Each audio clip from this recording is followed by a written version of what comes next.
Well, if you've ever watched Selling Sunsets or perhaps the new Manhattan Ryan Searhant thing, or you've plumaged through perhaps Grant Cardone's books or videos, etc., then you may be interested in the next part of the business playlist that I have been creating. And we are almost near the end. Today, we are going to be exploring something near and dear to my heart, and that is becoming a sales agent. So, real estate, financial advisor, life insurance, home and auto insurance, travel agent, all of the things that you generate your business income through commission sales.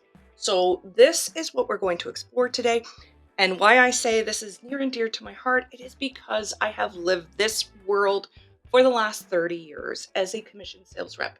And I was in the money side of things, so mutual funds, investments. I've also been an insurance agent, life insurance specifically, pension consulting, group benefits, etc. As well as I have been extensively on the lending side, on the mortgage commission side, otherwise known as mortgage brokers, agents, commission sales reps, etc. So this is the world that I live in, that I know really well. This is also who I help as a business person now. And by the way, my name is Helena, and I help sales agents to streamline their business processes, organize themselves, organize their businesses, prep them for sale, etc. So, anyway, let's jump in and explore the sales agent business model to see if this is something that's right for you. Because let's face it, I think 1,000,001 people have probably watched Selling Sunsets and thought, oh my gosh, that looks so easy. I'm sure I could do that. I know 1,000,001 people. I would be an amazing real estate agent. And I can't lie, I've been there myself. I have actually, when I was on maternity leave, explored becoming a real estate agent. But realistically, what I ended up looking at and saying that I really wanted my evenings, I really wanted my weekends to be with my kids. Anyway, getting into the pros and cons a little too early, perhaps some of the cons, but let's jump in, explore the pros, the cons, and the potential profits, as well as I'm going to give you some insights from living and breathing this for the last 30 years. So let's go and explore that video now. So let's jump into the pros now. And one of the things that I'm going to address right from the beginning is that commission sales has huge earning potential, depending on your industry, obviously, and depending on how much you work. But really, there is some fantastic money to be made in this industry. It is a way that you can earn a lot of income and do really well, whether you're a secondary income or even a primary income. And I have been a primary income for majority of my life. It is something that has sustained me even when I was a single mom. And yeah, being a single mom and commission sales is super scary. You don't know when the next time you're going to necessarily be able to put money into the bank account and food on the table. But I will say that the earning potential is absolutely huge when you are in commission sales. And there's various different ways that you can also scale up your business as well. When you first start out, you are an individual kind of sales agent or sole proprietor, depending on how you set yourself up, depending on the regulations in your industry as well.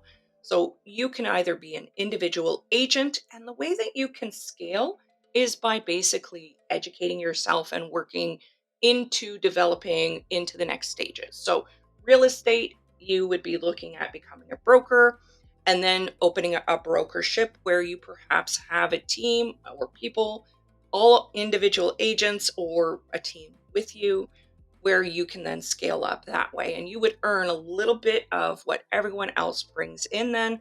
But with that comes responsibility as well. There's education, compliance, whole lot of other stuff. But that is the way that a real estate agent can scale. This is also very similar to mortgages. It's also similar in the life insurance and investment financial advisory world as well. You can start off as an individual agent as well, where you kind of go two paths. So there's what's called an AGA, or it's more of a captive type environment where you can become licensed under, say, an insurance company. And then from there, you either build time with the insurance company to then eventually get kind of a retirement portfolio or retirement payment over a period of time where somebody else will transition your book of business to them. And as a result, you get paid for the business that you have grown over the years. And there's a certain time limit that you have to be in there to be able to do that. But that is one model. The other model that's quite common is where an individual becomes licensed and then they become an individual practitioner under a managing general agency or an MGA. And under that model, you can sell every single product. And you can kind of on the AGA model, but they really do prefer a more nepotistic or use our product only kind of view. But with the managing general agency, you can kind of branch out and sell pretty much everything under that. And this is something that when somebody really wants to become a true business owner, that is what they look at. You get a lot more freedom. You also get a lot more commissions up front. Yes, you will be more responsible for the end or the retirement side of things because you will have to sell your block yourself. The company doesn't just do that for you, but this will give you a lot more creative freedom as well. So, and in there, you can actually become kind of a broker owner type of thing, where then you build a team and you help that team earn commissions. And as a result, you get to earn some of that. You can then even create your own MGA, where then you get a bigger residual over the long run as well. And that's some of the ways that you can kind of scale it on the insurance side. And then on the mortgage side as well, in Canada, first you come out as an agent, then you can become a broker where you have a team of agents, and then you can actually even become a brokerage yourself. And now those are pretty hefty duty to build, but most people become a broker with a team under a brokerage. And that's usually the way that they scale. There's not very many people who go to the brokerage level. It is a lot to kind of build that model. There's some very established companies out there already. Majority of people will just look at scaling to a broker, and that's about it. So, anyway, and on the money side, investments as well as travel agencies and home and auto insurance, they all have their different models of where you can scale as well. But basically, if you want to remain as an individual, you can. If you want to scale and build your business bigger, you absolutely can do that as well in this. And last thing on the income, there are certain industries that will also allow you to earn what's called trailers. So, trailers is basically something that you will get paid over time continually. And the more trailers you build up, the more stability that you will have as well, because that is just ongoing. But somebody who is looking at building more of a trailer model, they really have to then focus on the customer service side of things, because that is where your bread and butter is going to be. Retention or retaining your clients is going to be imperative to retain any kind of residuals or trailers that you are going to be paying. Anyway, huge earning potential in this industry through commissions, trailers, scaling up, etc. Huge, huge potential. I can't stress this enough, I don't think. Now let's talk about the flexibility. And yes, this is a highly flexible industry where you can kind of create your hours. If you wanted to wake up at 10 o'clock in the morning and then start your day there, you absolutely can. If you want to wake up at 4 a.m. and start your day then, kind of like what I do, absolutely you can do that as well. Now, that being said, flexibility is also a blessing and a curse. Being highly flexible and controlling your schedule for the right person is amazing. For the wrong person, there is a lot of the honey-do list, like honey-do that, honey-do this. There's a lot of temptation, like, you earn a huge income. Hey, why don't I just go shopping today? Why don't I just go and do this, that, and the other? I'm going to go for lunch. I'm going to, and tying it down and qualifying it as business, it's very easy to fall in that trap if you don't maintain a kind of strict schedule for yourself and really keep your eyes on the prize. That's the biggest thing. You're going to want to make sure that you remain focused, even though you have that flexibility. But it is a great job for being able to pick up the kids after school or go on a school trip once in a while and being there for others. It really is a great job for that, but you do have to keep focused no matter what.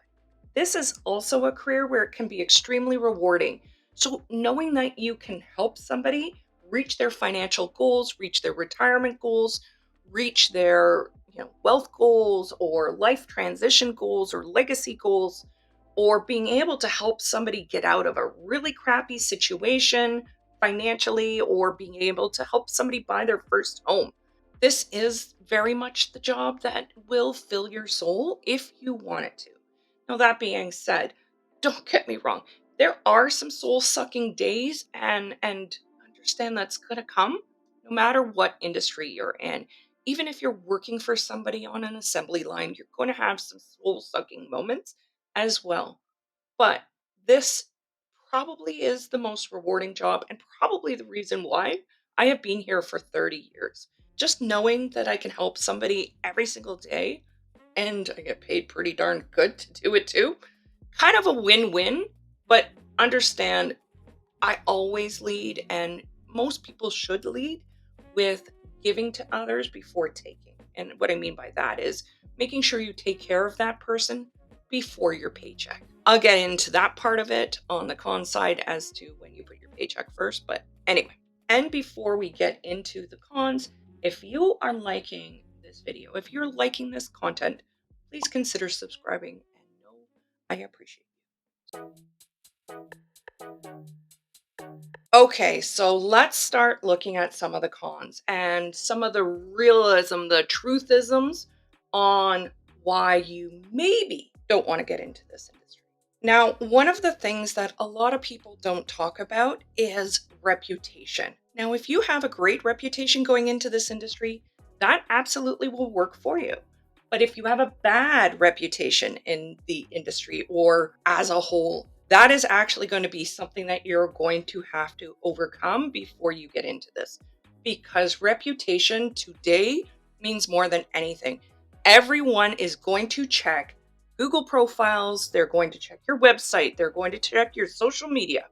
And if you're posting things that just don't jive with someone, like for instance, if you're leaning towards a certain politician that perhaps is not as popular in your area, it's really going to start pigeonholing you into a position where your potential pool, your potential client base will start getting smaller and smaller and smaller.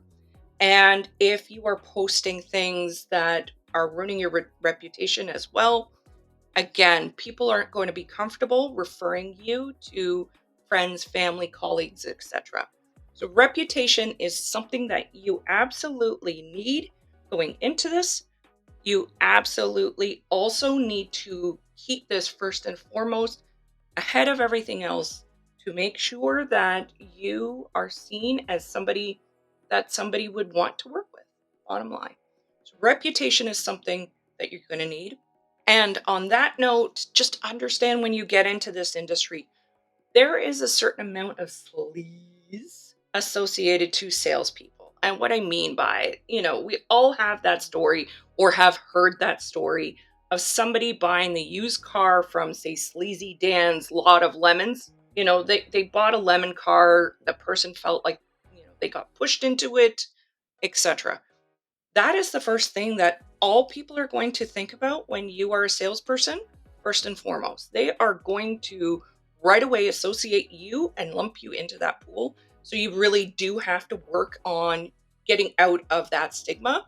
So you're going to have to be seen as a professional, somebody who lives by ethics and morals and good virtue, and just generally a good person to be around. So that's one of the things that's a big con right up the front that you're going to have to deal with when it comes to reputation. The other thing that people assume right away is that they get licensed and that business is going to just fall into their lap. And I will say that just really doesn't happen. I know so many real estate agents who had these ideas of grandeur. Oh my gosh, I have a huge network of people. I know that as soon as I get licensed, I'm going to have business coming in the door no matter what because I just know so many people. That's not the case. What happens with newly licensed individuals is often they don't get a lot of business from friends and family first. And I know that is controversial because I was a sales manager and all sales managers try to push our new recruits, our new agents to be able to talk to friends and family to see if we can get those low hanging fruit to buy something right off the bat. But I will say, friends and family rarely buy right from the get go because they know that you're newly licensed. They know that you don't necessarily have a lot of education and experience yet. So I do find that as new agents, you probably need to go out and find business more outside of, your center of influence first. And I know that sounds a little opposite of what most people would say, but really other people don't know you. They don't know that you've been licensed only for a few months. If you have confidence and you know your stuff inside out and backwards, if you even have 6 months, 3 months, whatever, if you're door knocking and introducing yourself as a local expert, that's what people are going to know you as going forward. So that's one of the things that I'm going to say right off the bat. Business is going to be hard to get. You are going to have to work for it. This is a hustle and grind. You are going to really need to be out there door knocking, cold calling, networking, going to events, going and meeting people wherever you can. You're going to have to be the person who can talk to the person in the grocery store lineup or the donut shop lineup. You're just going to have to be that person that talks to everyone if you really want to succeed in this business. I do know introverts who have become good. Yes. And I do know those, first time starter rock stars.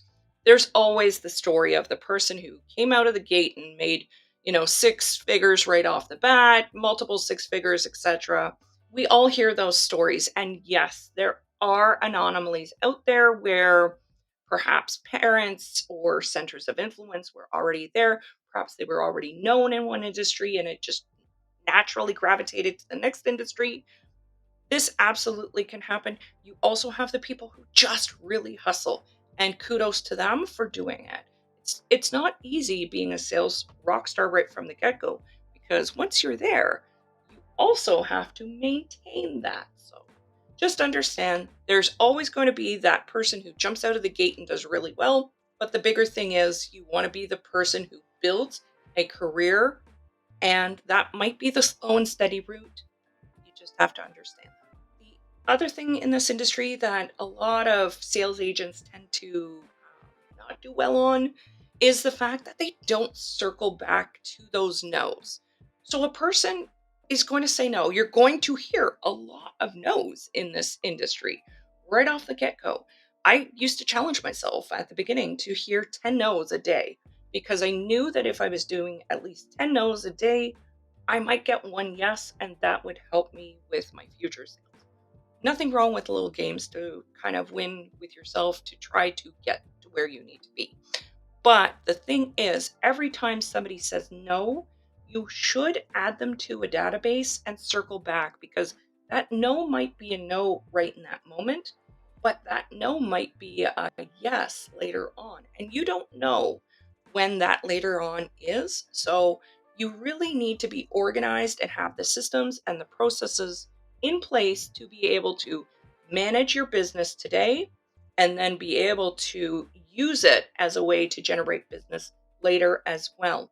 That's the other thing also is that, you need to be able to build your business where at the end of the day it could be sellable or transitionable to somebody else. And that's the only thing is that building the systems and the processes that will allow you to win, that will allow you to maximize your sales potential. So that's one of the things that people don't do well, but it is very, very important that they do establish them. And another con is income fluctuation. Let's face it, you could have months where you're selling a lot, and then you could have months or even years where you sell nothing. And income fluctuation is one of the big things that is notorious in the sales industry. It is really feast or famine. And I would recommend anyone getting in this industry to make sure that they build a safety net. So you really need to think about your future and the fact that you may not sell right away. So having a safety net, and most people talk about 6 months. I usually say take your budget, figure out what it is on a monthly basis, add 50% to that, and then factor that out for 6 months. Now, if you're getting in during a time where it's very sensitive or the economy is not very good. So, if we take a look, 2022, the interest rates started rising. With that, mortgages became slower. With that, selling houses became slower. With that, a lot of people's budgets also started to kind of shrink. So, buying and selling investments and insurance became harder. Anything where rising interest rates or the economy could affect the sales industry. So if somebody was getting in around 2023, and I will say 2022 to 2024 has been the slowest period of my life. In 30 years of doing this is the slowest time I've ever seen, even through the credit crisis. I haven't seen it this slow, I'll be honest. But if you were getting in at, say, 2023, I would have recommended actually that person have at least a year or even a year and a half saved up. Because if you're getting in when interest rates are starting to rise, that means it's going to just be that much more work with a lot of pay for a very long time. So if you are getting into the industry at that point, you definitely want to have a huge safety net of income stockpiled to take care of all of the day to days plus the what ifs. And that's where that 50% came from.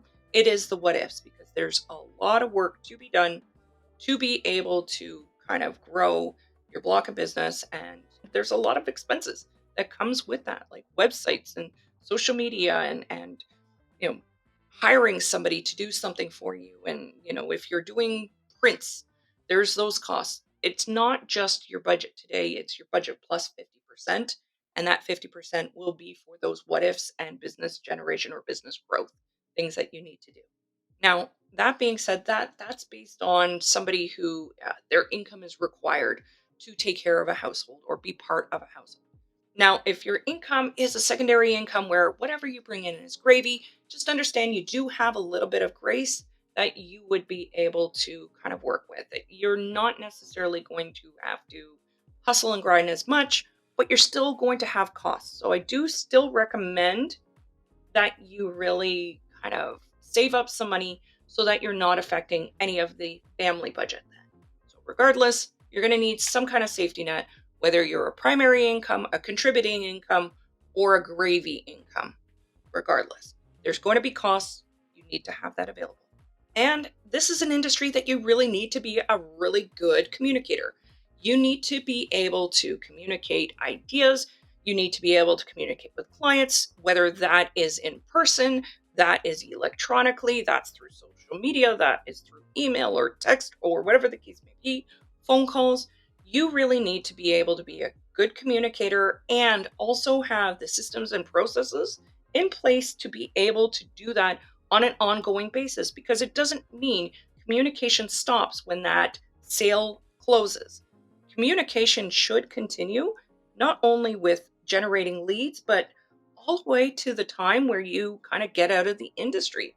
You need to be constantly talking to your old client base, because your old client base, that is who knows you, who already said, I know, like, and trust this person. So therefore, I'm willing to either buy again or I'm able to refer somebody to them. And the only way that you're going to maintain that know, like, and trust factor is by communicating with them. So you're going to need to make sure you continually take care of people and communicate with them as well. So communication is key. You need to be able to talk to anyone, anywhere, at any time and be okay with it.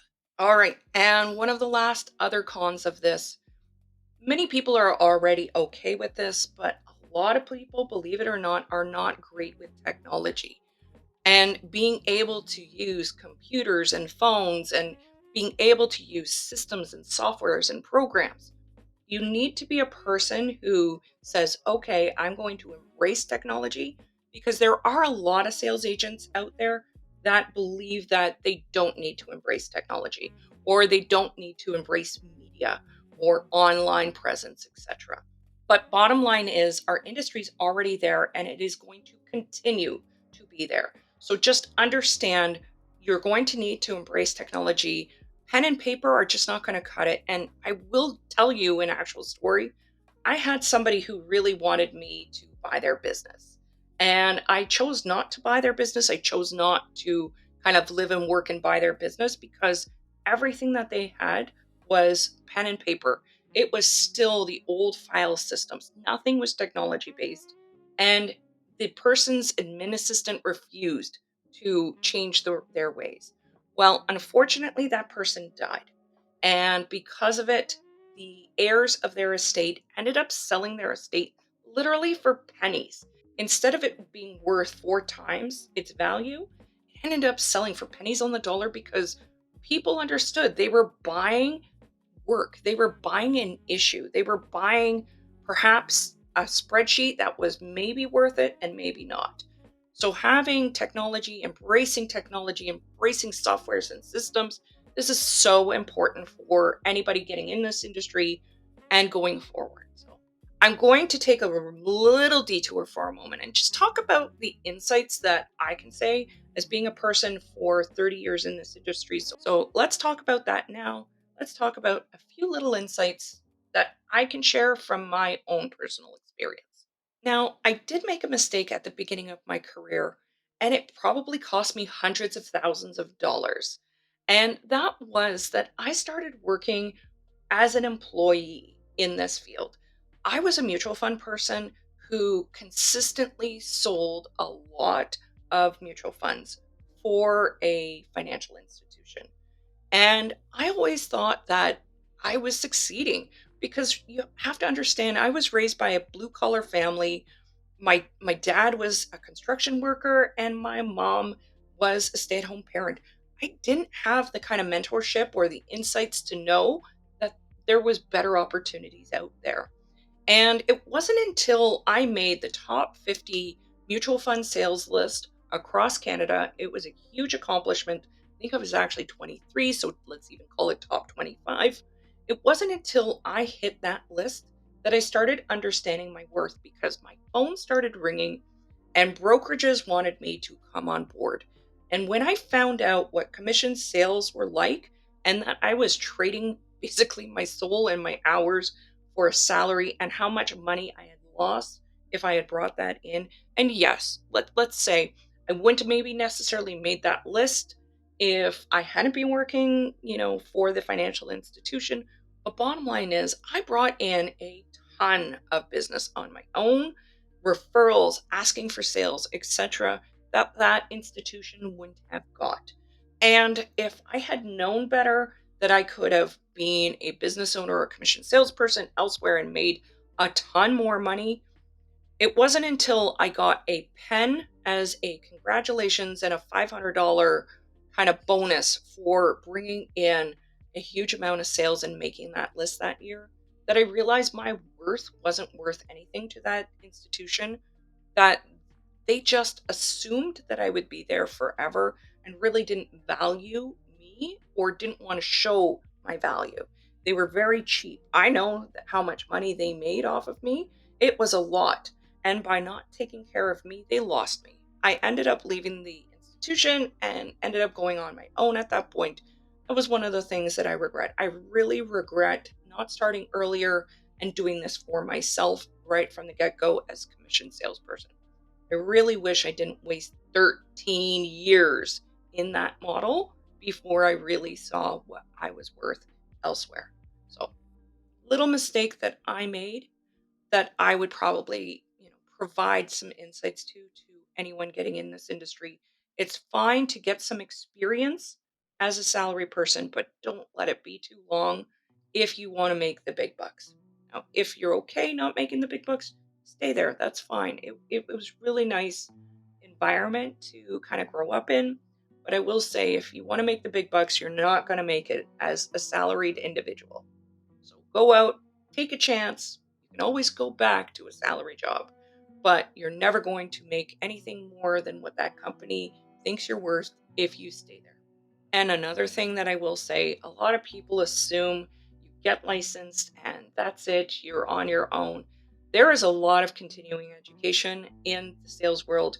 You are going to have to constantly be learning, constantly be bringing more insights and learning both things relating to your job, learning about products and services, but you're also going to, from a regulatory standpoint, have to do continuing education.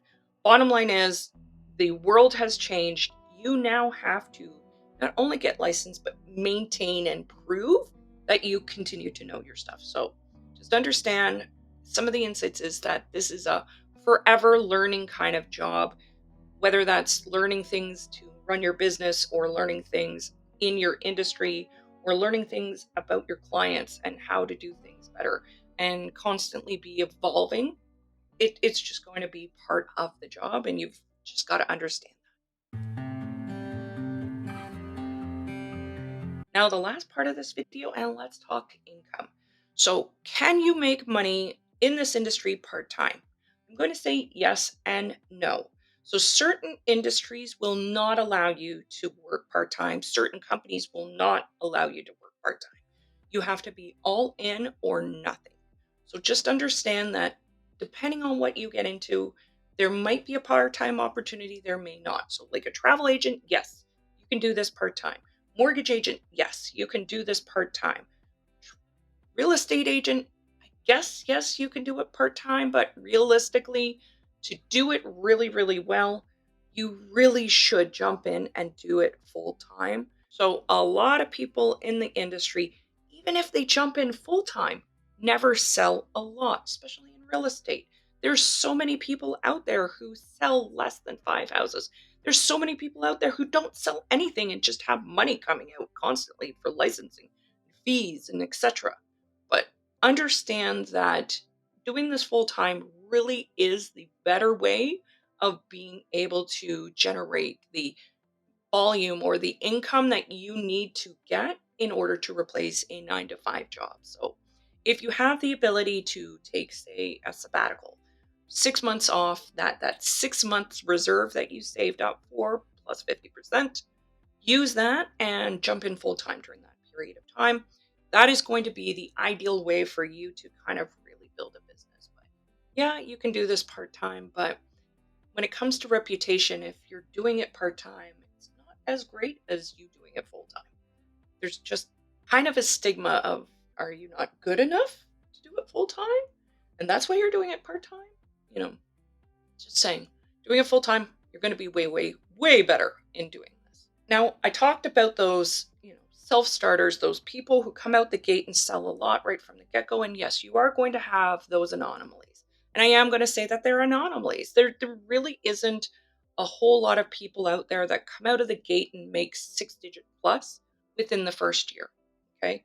But understand, within the first 1 to 3 years, it is absolutely realistic to make a 6 digit income in this industry. Now, if you want to get to the high sixes and even sevens, that is something that you're going to have to put time into. So, mid 6 digits, like somewhere around 300,000, 500,000, you can realistically do that within 7 years. If you're looking at getting to the high 6 digits and even 7 digits kind of incomes, that is a combination of scalability and time. You're going to need some time in the industry. Often you start seeing this around the 10, 12-year mark where someone really starts scaling. They start bringing in teams where they have people working under them. They have administrators taking on some of the day to day tasks more so. It gives them the opportunity to then kind of grow that team and educate that team and then start taking some of the residuals, and then they can use their time to develop business with the higher echelon. So more of the CEOs, more of the business owners, the high net worth retirees who have that nest egg, that wealth, etc. That's when you start dealing with more of that luxury things when you have developed time in the industry and you have scaled your business. So, huge money making potential, but you're just going to need to put the time and the energy and the grind into getting there. And there we are. To summarize everything, I will say this is an industry that I absolutely know and love. I will continue to support this industry until the day I decide to retire as well. It's an industry that I've encouraged even my own sons to get into, that I've said that I love it so much that I would love to see my own children become salespeople.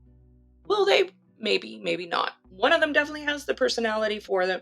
The other one absolutely has more of that CEO running the business kind of mentality. If they ever decided to kind of follow suit or dabble in another part of the commission sales world, I would totally be happy that they tried it because of the fact that it is a rewarding career. You can make a lot of money. You can absolutely scale it to become a 7-digit kind of firm. There is so much potential here for somebody, even 8 digits. I even know one person who has a 9-digit firm. So I do know that there are a lot of people who can make some serious money here, and it is very rewarding. But you will have to kind of get over yourself. You're going to have to get over some technology and embrace it. You're also going to have to kind of understand it's a hustle and grind. So if you got something out of the video, I appreciate it. If you like, subscribe, comment. Do you think that this video will help you to maybe try sales, or did it deter it? I would be interested in knowing what your feedback is, if it has helped you to decide whether or not you're going to be in the industry or not. So anyway, thank you. Thank you for being here. And YouTube is suggesting this video right now for you to check out as part of the next part of this playlist.